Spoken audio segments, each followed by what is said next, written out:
bit of morning traffic to start the day. We're on our way out of Andorra. It's been good and bad. Not really too bad. A lot of good food, which is a nice change. Easy vegan options for Taylor. Just a lot of people. That's a bit of a shock to the system, and a lot of cars. But yeah, we're heading back to reality. This is day 8 of 10, so I think it's day 8. We're just heading out of Andorra, and we'll be back in Spain for the first time in a week.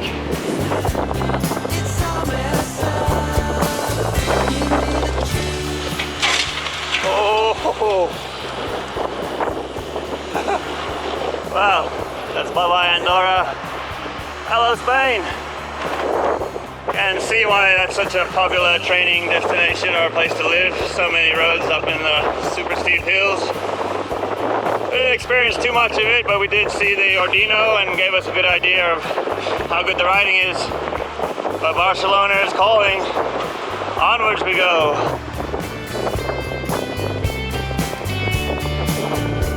Take a nice deep breath. We're off the main roads and we're back to climbing.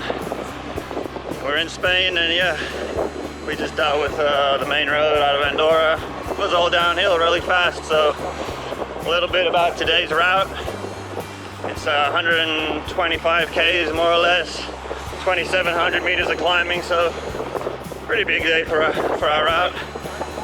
Second last day, and should be 2 good descents.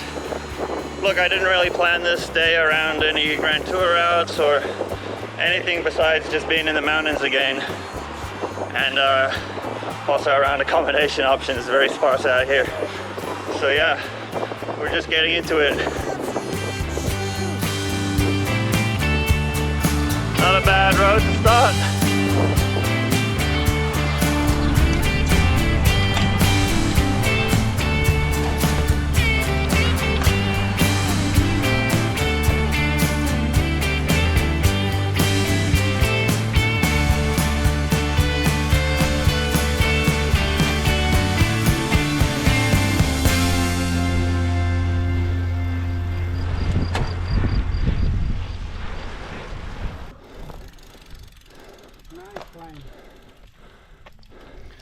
So we just climbed 16 Ks. One of the nicest climbs we've done on the whole trip. It was really unexpected. We're at Col de la Trava, 1,500 meters above sea level. And yeah, it's been really inconsistent, but I think it flew by quicker than any climb we've done. So many twists and turns, so many little ups and downs. Perfect weather. We're gonna film a little training ride down here just because the road's so good. We weren't expecting to film up here at this point, but it's beautiful. So perfect surface, perfect weather. It's time to bust out the helmet cam and get some extra footage. And one other thing I forgot to mention where we're going today. We're out of Andorra and we're heading to the city of Berga in the northeast of Spain. Don't know much about it. This route I just planned to get off the main road, do as much climbing as possible, and it's been a jackpot so far. So yeah, it's been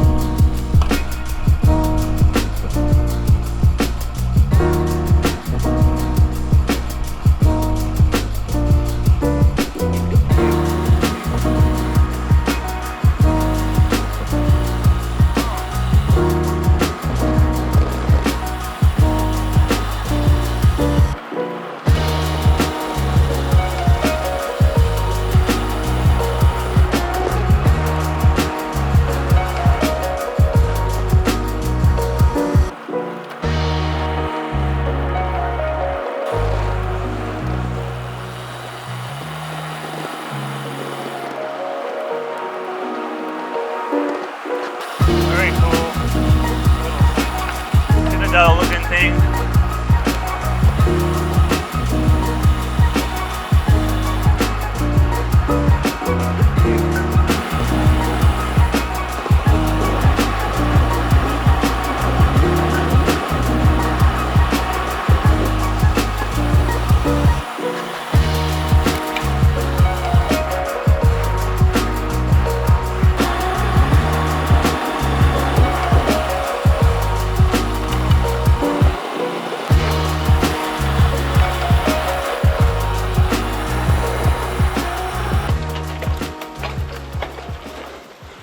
We are in search of water.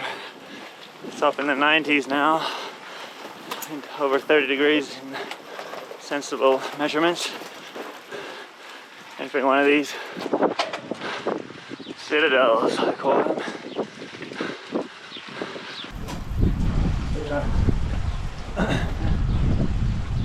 Success! Then our second major climb of the day.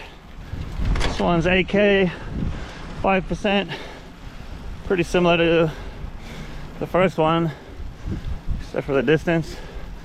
And the heat's really starting to cook. How you boys feeling? Cooking. Good.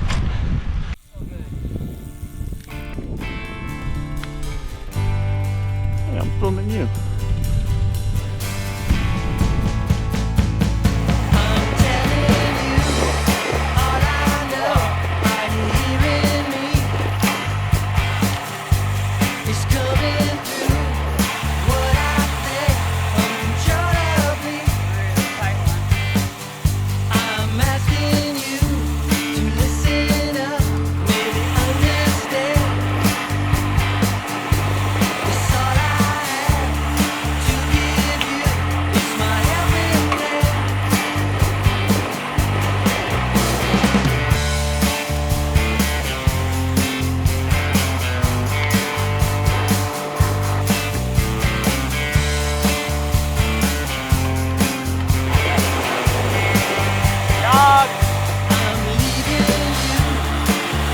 Happy tappy.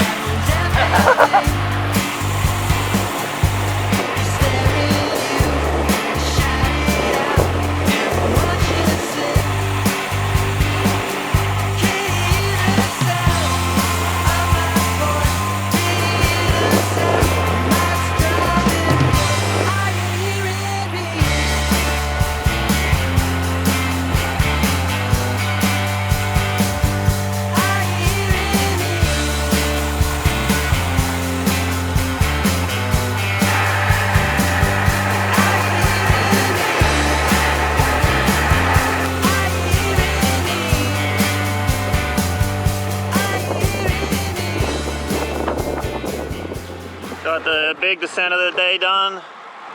On Street View, that lake was full and gorgeous, but a little bit dry today. Couple more climbs to go, and then the final run into Berga. It's dry out here, humidity way lower, but we're getting there. 35K to go.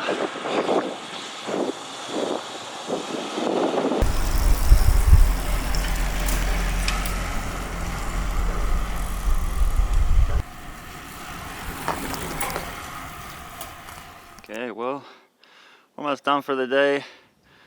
We're out of water. There's nothing out here. It's very desolate, so we just hammered up the last 5K climb. You can do anything for 5Ks, so I've said. Yeah, bit of a smash fest today. Average speed about 26K an hour, which isn't bad for being loaded up.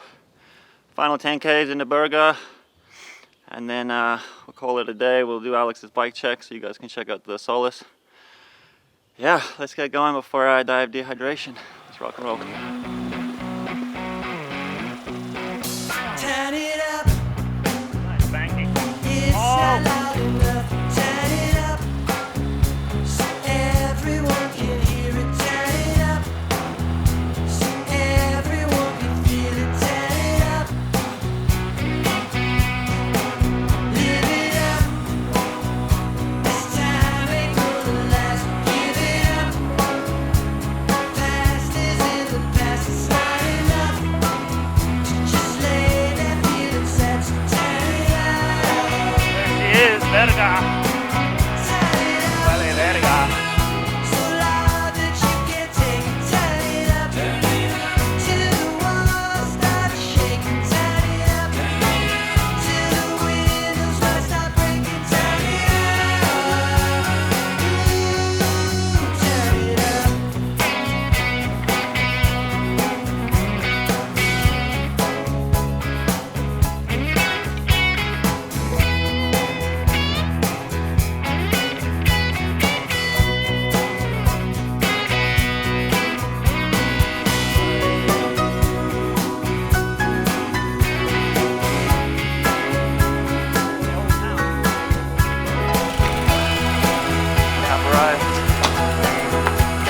we're done.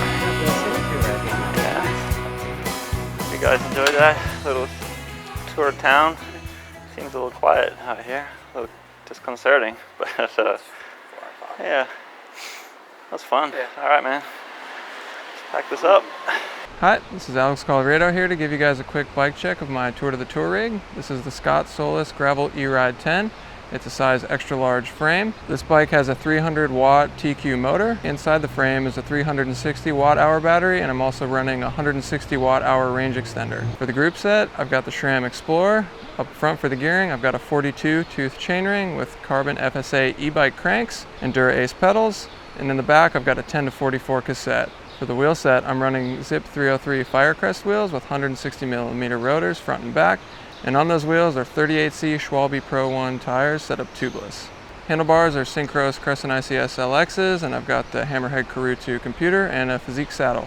For the main bags, I'm running Tailfin, and then also have a few Synchros bags for the bar and the frame. So within these 6 bags, obviously you're carrying quite a bit of gear. Up front in the bar bag here, I'm carrying the drone and the remote, a jacket, chargers, a few cables. Frame bag, that's a second water bottle since the range extender's taken up a spot in the back. And then I've been keeping the camera strap in there, shotgun mic, lav mics, a vest, a bit of nutrition. On the top tube here, I've got the 0.8 liter Tailfin top tube bag. Inside of there, I've been keeping my spare kit with multi-tool, quick links, tire plugs, and an extra tube. And then I've also got some electrolyte sachets in there. For the main bag here, I've got the Tailfin Aeropack Carbon with pannier mounts. Inside of this one, I've been keeping my clothes, shoes, toiletry bag, a few extra things, some merch we've picked up along the way. And then on the back here is a 22 liter super light pannier bag. In there, that's where my 16-inch MacBook Pro stays. That's what's been bringing you guys all the videos.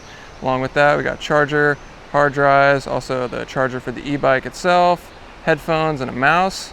Up front here in the 5 liter super light pannier bag, that's where I've been keeping the Sony a7S III camera that I've been shooting with on this trip. Also in the same bag is the extra battery and the charger for the camera. Next to the range extender here, I've got a side loader Synchros bottle cage, essential for getting the bottle in and out with the frame bag. And on the far side here, I've got a hand pump. So this bike is closely modeled after the gravel bike that Scott makes, and just like all my other Scott bikes, I was able to just jump right on it and feel super comfy. The only thing that did take a bit of getting used to was all the weight on it. Obviously with all that weight, the bike handles a little differently. You can see in the clips when I stand up and pedal, typically the bike is swinging back and forth, but with all the weight, it barely moves at all. And then obviously descending with all that weight, especially in the corners, took a bit of getting used to, but I've just been taking it easy on the descents this trip. But I will say with all the weight in a straight line, it goes really fast. It's been pretty funny seeing the top speed, which I usually get above the boys on all the descents. I'd just like to give a big thank you to Scott for hooking me up with this Solace for the trip. All these films wouldn't have been possible without this rig. And I really look forward to trying one of these without all the weight on it when I get back home in the States. It's gonna be a super fun time.